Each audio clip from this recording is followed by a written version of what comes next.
Hey, what's up? Welcome back to my channel. Today we are adding onto these 4.5-inch pieces of pipe to make essentially four 15-foot, roughly 15-foot posts for two H-braces to stretch 5 strands of pony wire in between. Pony wire is essentially barbed wire without the barbs.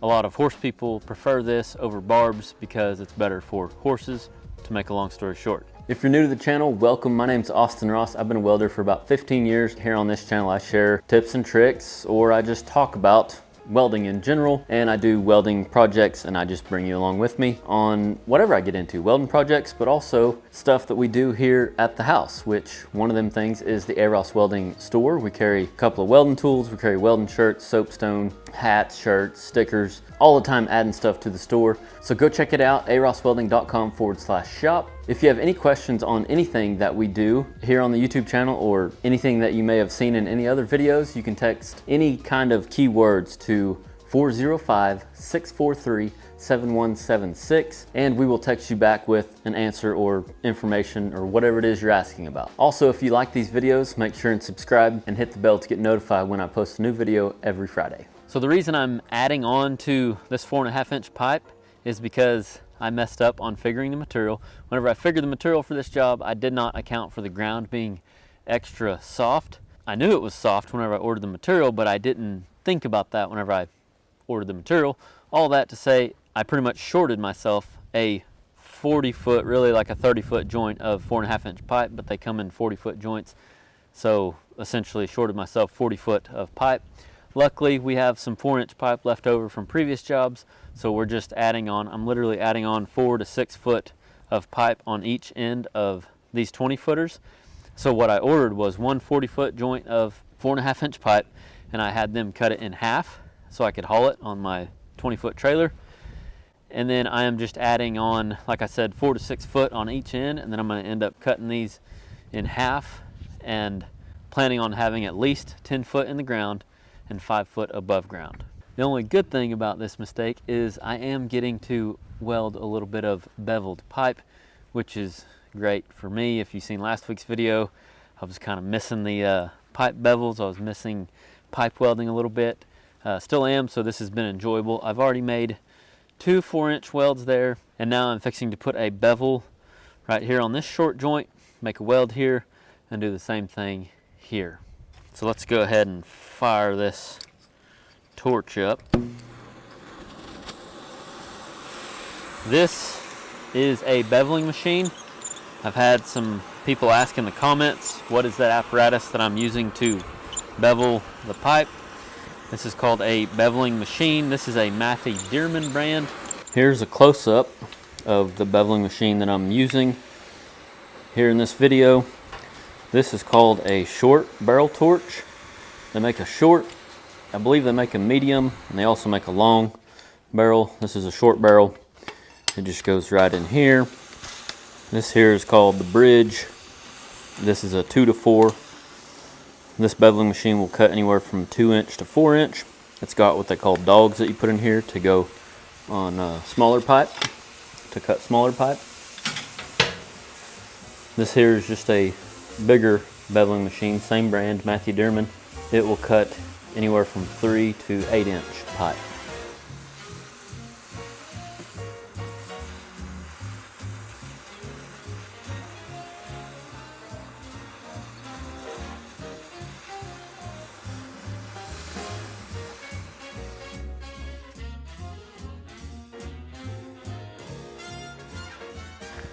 Those of you that are wondering about the business side and like as far as the material figuring and making money and all that stuff, this would be a mistake. Like, this is a mistake. Like, I'm essentially losing money by doing it this way because I essentially didn't charge for enough material.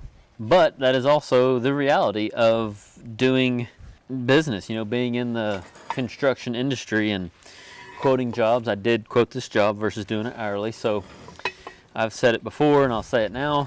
I actually am glad that I quoted this, because then whenever I make a mistake like this and I'm fixing it, I don't even think about what I'm making per hour. I'm not saying that's essentially smart. You don't want to always do that, especially once you get a crew and whatnot, because if you do this too much, like, you essentially won't be in business because you won't be making any money. But all that to say is, I like that it was my mistake and that I can fix it, because then I can just work on the project and enjoy it. I don't have to worry about the money. I don't have to worry about, you know, charging, you know, an hour less for doing this, or 2 hours less. I don't have to worry about all that. I just literally just get to weld the pipe, and I enjoy welding pipe. Now that I've got that cut, I'm gonna go fire up my weld machine. I've got a 1/8 grinding disc on my grinder. I'm gonna put me a little landing, and that's pretty much all I'm gonna do. And I'm gonna use 2 squares to make sure it's fairly straight. This is one of them projects where I'm not too worried about it being too straight, because all that is going to be in the ground. Everything that I'm welding, the weld plus some, is gonna be in the ground. So I'm not worried about it. Like, I don't want a dog leg in it, but I'm literally not too concerned with how straight it is.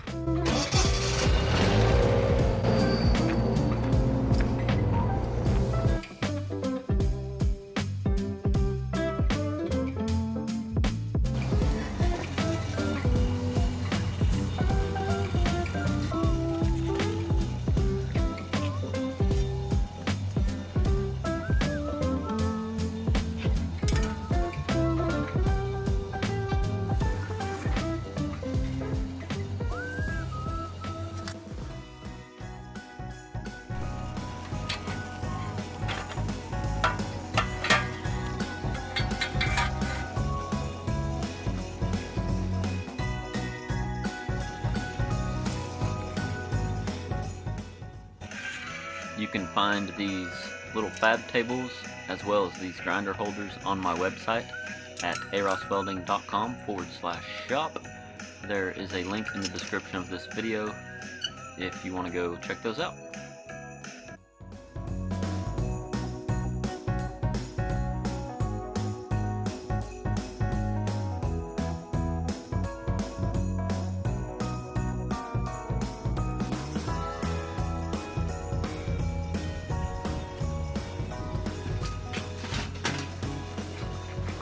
So I would normally use 60-10, 1/8 60-10 on something like this, but I don't have any. So I'm using 60-11, 1/8 60-11.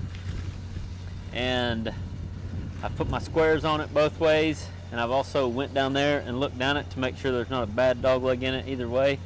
I'm gonna put me about this is like what I would call quick fitting. Like, this isn't what I would do on pipeline. It's pretty close to what I would do on pipeline, but like on pipeline fabrication, but in this case I am going a little bit faster because it doesn't have to be straight. So I'm just going to put me a little, about a 1/16 gap or so, tack it top, bottom, both sides real quick, and then weld it out.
So on an actual weld where I wanted this to stay completely straight, I would tack it top.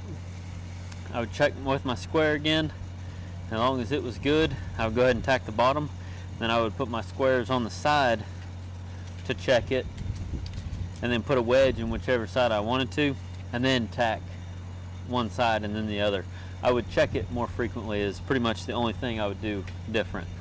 Because doing it this way, there's a chance it still could be straight, but it's also more of a chance that it could be, you know, it's going to pull one direction and me not be able to catch it. But for efficiency's sake and for fun's sake, if you will, I'm not doing that on this particular project.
All right, that's a done deal. Doesn't look good at all, so we don't need a close-up of that. Got one more to add on, and then I'm actually going to be welding some rebar on the bottoms of these. I want to make a good anchor in this soft ground. I want it to be roughly 10 foot in the ground, these posts, and then I want rebar, and then like at least four bags of concrete probably, if not more. Anyway, all that to say, I got to weld some rebar on, weld the last short pup on, put rebar on each fore end, cut them in half, load them on the trailer. We'll be ready to rock and roll tomorrow.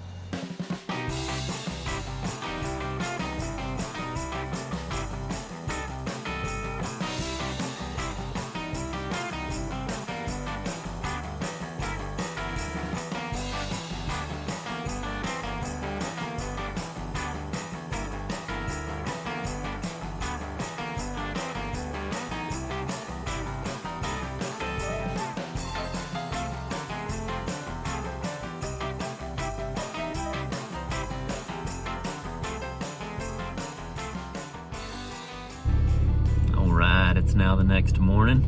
Just pulled up to the job here. Check out this beautiful sunrise. It's not like the greatest one I've ever seen, but it's kind of faint, but it's still just kind of peaceful this morning. Anyway, that right down there on the other side of that windmill is where the fence is that we are replacing. Poured me some more coffee. Poured me some more coffee. I'm waiting on Jared to get here. He's gonna help me set these posts, and then I'm also waiting on my dirt guy. If y'all remember, he helped me pop the holes and do a little bit of dirt work for that first 8-inch entryway that you've seen here on YouTube, if you've been following along. We've done a couple now, but anyway, he's coming to pop 4 holes for me. I really didn't want to rent equipment for this small of a job if I didn't have to. Literally 4 holes is all I need popped. The rest of it, I mean, I don't need any equipment for. Here he is, right here.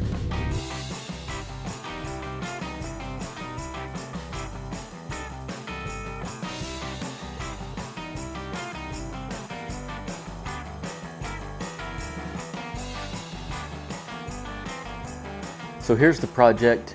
You can see here there are some green T-posts mixed in with some of the orange ones. That's because 200 foot of this fence, essentially where the green T-posts are, was laid over from debris from the river behind this property. The river got up and it washed all the sticks and grass and everything up against this fence.